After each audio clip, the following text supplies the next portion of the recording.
Es un honor para mí estar esta mañana aquí. Vamos a estar leyendo en el Evangelio de Juan, a Juan 17:16. El texto dice así, estamos leyendo en el Evangelio de Juan, capítulo 17, versículo 16. Ellos no son del mundo, como tampoco yo soy del mundo. No te ruego que los saques del mundo, sino que los guardes del maligno. Ellos no son del mundo, como tampoco yo soy del mundo. La oración de Cristo fue para un grupo muy especial, para gente muy especial. Él no ofreció una intercesión universal, Él no ofreció una oración general. Él dijo así, yo ruego por ellos, no ruego por el mundo, sino por los que me has dado, porque tuyos son. Al leer esta hermosa oración, solo una pregunta surge en nuestras mentes. ¿Quiénes son las personas que se describen como ellos o para ellos? ¿Quiénes son estos individuos favorecidos que comparten las oraciones de un Salvador? Son reconocidos por el amor de Él. Tienen sus nombres escritos en las piedras de su coraza preciosa y tienen su carácter y sus circunstancias mencionadas por los labios del sumo sacerdote. ¿Quiénes son? La respuesta a esa pregunta está proporcionada por las palabras de nuestro texto.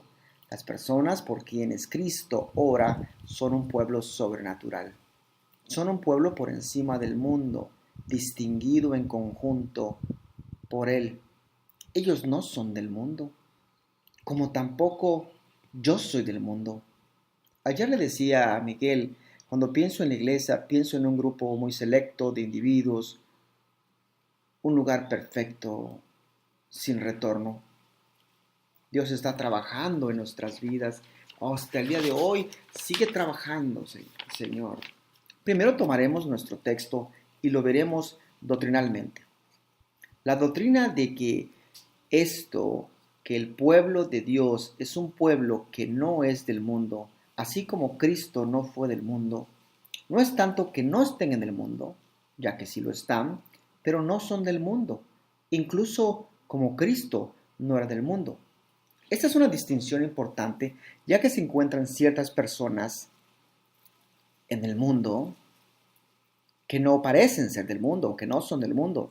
Sin embargo, estos no son creyentes, no son cristianos. En estos podríamos mencionar, tal vez haya algunos soñadores, sentimentalistas, humanistas, personas que siempre están soñando, suspirando, llorando. Sus espíritus son tan refinados, sus personajes son tan delicados, que tal vez no asisten a negocios ordinarios. Pensarían que tal vez es bastante degradante para su naturaleza espiritual asistir a todo lo relacionado con el mundo. Ellos viven en ese aire de sueños, de romances, de novelas. Les encanta leer cosas que traen lágrimas a sus ojos o que les produce emoción. Les gustaría vivir continuamente en una cabaña cerca del bosque o en el mar, o en alguna novela romántica, porque no se sienten que sean del mundo.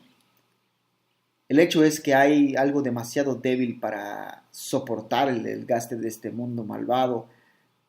Son tan eminentemente buenos que no pueden soportar lo que hacemos nosotros o los pobres humanos. Tal vez has escuchado una historia de una joven que se consideraba tan espiritual que no podía trabajar. Un ministro muy sabio le dijo, es completamente correcto, eres tan espiritual que no puedes trabajar. Muy bien, eres tan espiritual que ahora ya no comerás. Eso la trajo de regreso a su realidad. No eres tan espiritual. Hay un sentimentalismo estúpido en que ciertas personas lo alimentan. Leen un grupo de libros que intoxican sus cerebros y luego imaginan que tienen un destino sublime. Hoy, por ejemplo, tenemos a los ninis, no trabajan, no estudian, no hacen nada ni traen nada nuevo ni bueno, no aportan nada. Estas personas no son del mundo verdaderamente, pero el mundo no los quiere y no los necesita, ni los extrañaría mucho si se desaparecieran. ¿Existe algo así como no ser del mundo en el alto orden de sentimentalismo y sin embargo no ser cristiano después de todo? Porque no es tanto no ser del mundo, sino no ser del mundo así como Cristo no era del mundo. También por ahí podemos ver algunos religiosos, estas personas excéntricas, tal vez la iglesia tradicional, no viven en lugares como nosotros, viven en lugares apartados, visten diferentes, hablan diferentes, pero vamos a ver la naturaleza y vamos a ver vamos a caminar. ¿Qué es lo que está diciendo Jesucristo al no ser del mundo, pero vivir en el mundo? No ser del mundo, así como Cristo no es del mundo. Sin embargo, a estas personas se les recuerda que no ser del mundo no tiene nada que ver con no ser del mundo, incluso como tampoco Cristo no era del mundo. Esta es la marca distintiva, ser diferente del mundo en aquellos aspectos en los que Cristo fue diferente. Nos hacemos singulares en estos puntos. Creo que esto va a tratar de esclarecer esto de una manera bella y hermosa. Cómo ser diferente del mundo en aquellos aspectos en los que el Hijo de Dios, el Hijo del Hombre, Jesucristo, nuestro glorioso ejemplar, se distinguió del resto de la humanidad. Cristo es el Señor. Cristo no era del mundo en naturaleza. Él no era del mundo en función y no era del mundo sobre todo en su carácter. Primero, Cristo no era del mundo en naturaleza. ¿Qué había acerca de Cristo que no era del mundo? Pues rápidamente, en un punto de vista, su naturaleza era divina y distinta. Era perfecto, puro, inmaculado, sin mancha. Él no podía descender de las cosas mundanas y el pecado. En otro sentido, él era humano y su naturaleza humana nació de una virgen, fue engendrado por el Espíritu Santo y por lo tanto era tan puro que en él no reposaba nada mundano. Él no era como nosotros los hombres comunes. Todos nacemos con mundalidad. Nacemos con en nuestras copas están llenas de nuestra carne. Salomón dice ahí en Proverbios 22:15, la necedad está ligada al corazón del muchacho. Proverbios 22:15 dice que la necedad está ligada al corazón del niño, mas la vara de la corrección la alejará de él. No solo está allí, sino que está encerrada en el corazón, está atado en su corazón y es difícil, meramente imposible de eliminar. Así que con cada uno de nosotros, cuando estábamos en ese estado, en esa carnalidad, en lo mundano, estábamos ligados a esta naturaleza. Pero Cristo no fue así. Su naturaleza no era mundana, era esencialmente diferente de todos los demás. Aunque se sentó y habló con ellos, vea usted la diferencia. Él podía estar de pie al lado de un fariseo, pero todo el mundo podía saber que él no era un fariseo. Él se sentó junto a la mujer samaritana y aunque conversó con ella muy libremente, ¿quién es el que no ve que él no era del mundo?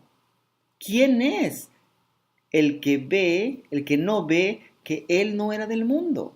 Se sentó junto a la mujer samaritana, pero ella no se dio cuenta que él no era del mundo, hasta que sus ojos fueron abiertos. Se mezcló con los publicanos. Se sentó a comer con publicanos y pecadores, pero podíamos verla en sus acciones, en sus gestos, en sus obras, que él no era del mundo, aunque se sentó y se mezcló con ellos. Había algo tan diferente en su naturaleza que no podía haberse encontrado en un individuo en todo el mundo. Un hombre cuya presencia era tan pesada como el universo mismo. Si entrara a un lugar, lo amaríamos o lo aborreceríamos inmediatamente. Ni siquiera Juan, aquel que se apoyó en su pecho y compartió esa gran bendición, fue aquel que dijo con ese espíritu peleonero: hagamos descender el fuego del cielo sobre las cabezas de los que se le oponen. Algo que Cristo no pudo soportar por un momento y por lo tanto demostró que era algo incluso más allá del mundo de Juan. Bien amado, que en cierto sentido el cristiano no es del mundo, ni siquiera en su naturaleza. No me refiero a su naturaleza corrupta y caída, pero en su nueva naturaleza. Hay algo en un cristiano que es completamente diferente de la de cualquier otra persona. Muchas personas piensan que la diferencia entre un cristiano y uno del mundo, un mundano, consiste que el cristiano va a la iglesia, consiste que el cristiano toma la Santa Cena, consiste que el cristiano hace ciertos ritos. Pero no. La distinción entre un cristiano y uno del mundo no es solamente eso, es no solamente algo externo, sino algo profundamente interno, algo que no se logra ver en un solo acto. Un cristiano es tan esencialmente diferente de un mundano como una paloma de un cuervo, como un cordero de un león. Él no es del mundo, incluso en su naturaleza. No podrías hacer de él un mundano. Podrías hacer lo que le gustaba, tal vez. Podrías hacer que cayera en algún pecado temporal, pero no podrías convertirlo en un ser mundano. Podrías hacer que retrocediera, podrías hacer que cayera, podrías hacer, pero que no podrías hacer que volviera a ser lo que era antes. No lo podrías convertir en un pecador como solía serlo. Él no es del mundo por su nueva naturaleza. Él es un hombre nacido 2 veces. En sus venas corre la sangre de la familia real del universo. Él es un noble, un niño nacido en el cielo. Su libertad no es simplemente comprada, sino que tiene su libertad ahora por su nueva naturaleza. Él es engendrado nuevamente por una viva esperanza. Él no es del mundo por su naturaleza. Él esencialmente y completamente diferente del mundo.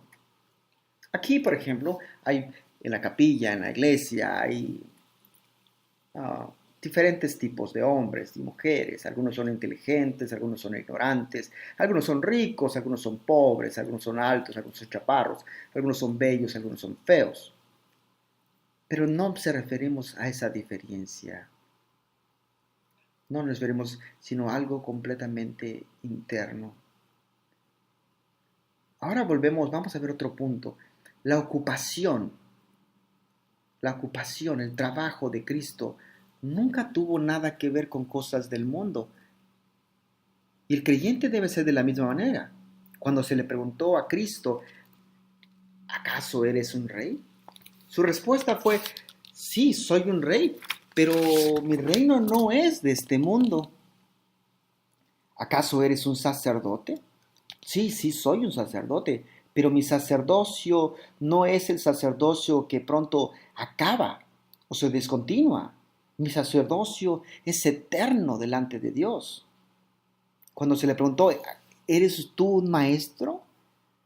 Sí, yo soy un maestro, pero no enseño moralidad ni humanismo, sino que la doctrina que yo predico, como la que lo predican los creyentes, no es del mundo, sino que desciende del cielo. Podíamos entonces decir que ningún hijo de Dios, su profesión es mundana. Por ejemplo, ¿cuál es tu ocupación? Pues yo soy zapatero, doctor, dentista. Pero ¿Cuál es tu verdadera ocupación? ¿Cuál es tu verdadera? No dirás rápidamente, soy un sacerdote, ese es mi trabajo por el cual he sido llamado para... Yo soy la sal de la tierra. No soy yo esa ciudad construida sobre la columna, no soy yo la luz. Mi ocupación no es del mundo. Sí, tu trabajo no es el del mundo. Tu trabajo es de ser ministro de Dios, rey y sacerdote. Una vez más, no eres del mundo en tu carácter, porque ese es el punto principal en el cual Cristo no era del mundo. Debemos de pensar en esto, en tu carácter. Pero en esto vamos a hacer una pausa y a veces tenemos que ver y traer a la iglesia del Señor a luz. Hay mucho pueblo de Dios que tiene que ser reprendido por Dios, que tiene que ser reprendido porque su carácter no se distingue de los del mundo. Es terrible que tenga que venir la corrección sobre ti. No, no abogo por la posibilidad de una conducta sin pecado de los cristianos, pero debo sostener que la gracia hace que los hombres difieran, sean distintos, y que el pueblo de Dios sea diferente del mundo. Eso es muy importante, muy importante. Veamos, un siervo de Dios será un hombre de Dios en todas partes.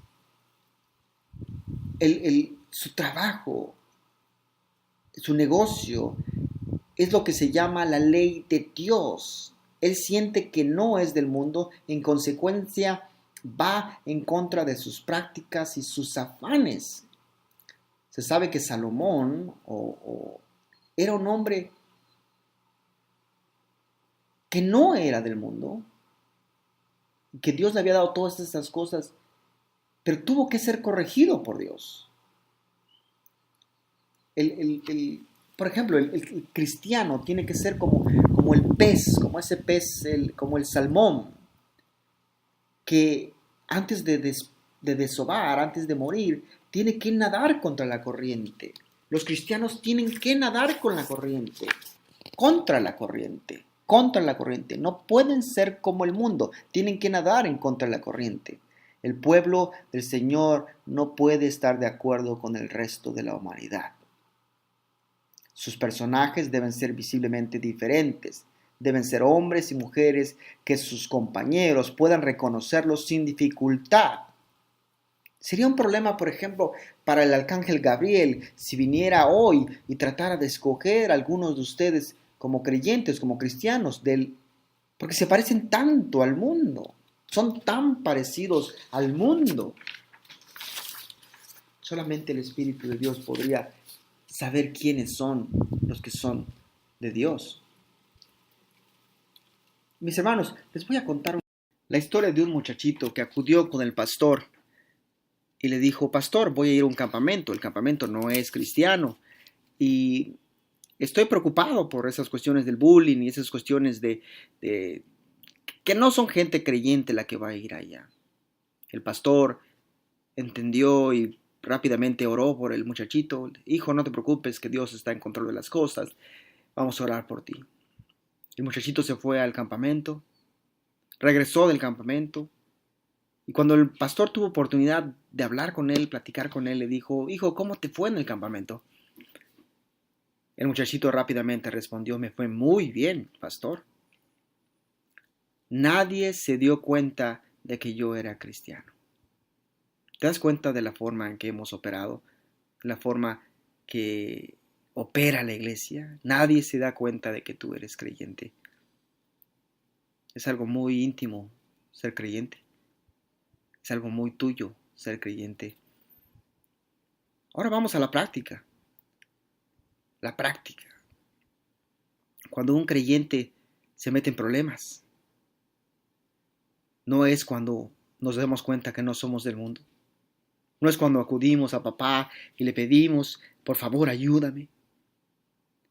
Creo y proclamo que nunca nos sentimos tan lejanos del mundo como cuando nos sumergimos en problemas. Así es, no soy del mundo. El Salmo 91 dice en la oración de Moisés, varón de Dios, Señor, tú nos has sido refugio de generación en generación. Cuando el horno está caliente, es entonces cuando se prueba mejor el oro. Pero ¿qué pasa como por ejemplo cuando hay prosperidad? Cuando hay prosperidad, les tomo un caso de un señor, de un muchacho, que había pedido oración en una iglesia. La oración de su parte era esta, que Dios lo guiara y lo protegiera, porque había recibido una enorme fortuna. No se pedía oración porque era pobre, porque estaba enfermo, porque estaba desolado, porque su corazón había sido roto, sino porque todo marchaba bien y aparte de eso había recibido una enorme fortuna. Eso prueba, mi hermano, que no eres del mundo. ¿Cuántos de ustedes reciben dinero y no los volvemos a ver? También se pueden poner a prueba cuando están en la soledad. Cuando estás en la soledad y miras por las ventanas y miras las estrellas y puedes sentir los ojos de Dios mirándote y puedes sentir esa compañía. Entonces en la soledad también pruebas de que no eres del mundo, así como Cristo buscaba ocasión para estar con su Padre. Pero también en la compañía. ¿Cuántos de ustedes, después de haberse entrevistado con algún amigo, se vuelven igualitos que ellos? Hablan igualitos que ellos. Después de estar cotorreando con dos amigos, la conversación ya no es tornada al Cristo. Ahora ellos te llevan por la conversación. Ahora te ríes de sus chistes y tú haces los mismos chistes que ellos. No me hables de doctrina solamente, pero de la experiencia, porque es mejor la doctrina que se vive. Esa es la verdadera doctrina que conforta y edifica. Debemos aplicar esto brevemente en práctica. No son del mundo como tampoco yo soy del mundo. Tal vez has sido un buen religioso. No se han dado cuenta la gente de qué tipo de gente eres. Pero tiene que haber una distinción entre usted y el mundo. Tiene que haber una distinción solemne entre lo que es el mundo y tú. Mateo 7:22 dice, muchos me dirán en aquel día, Señor, Señor, ¿no profetizamos en tu nombre? Y en tu nombre echamos fuera demonios. Y en tu nombre hicimos muchos milagros. Entonces les declararé, jamás os conocí. Apartaos de mí los que practicáis la iniquidad. ¿Cuántos religiosos dirá aquel día, Señor, Señor, no profetizamos en tu nombre? ¿Y en tu nombre no echamos fuera demonios? Hay una vieja historia de un ministro. La vieja costumbre era que el ministro podía detenerse en una cualquier posada y no pagar nada por su cama o su lugar donde se le diera para reposar. En una ocasión un ministro fue a una de estas posadas y cuando llegó a ese lugar pidió un lugar donde reposar. Se acostó a dormir, pero el dueño del lugar era un hombre con un ojo muy listo, con un ojo muy atento. Y escuchó, y escuchó, y escuchó. A la mañana siguiente, cuando se levantó el señor, el ministro, para irse, el tendero, el dueño de la posada, le presentó un recibo. Me debes tanto por quedarte aquí en la noche.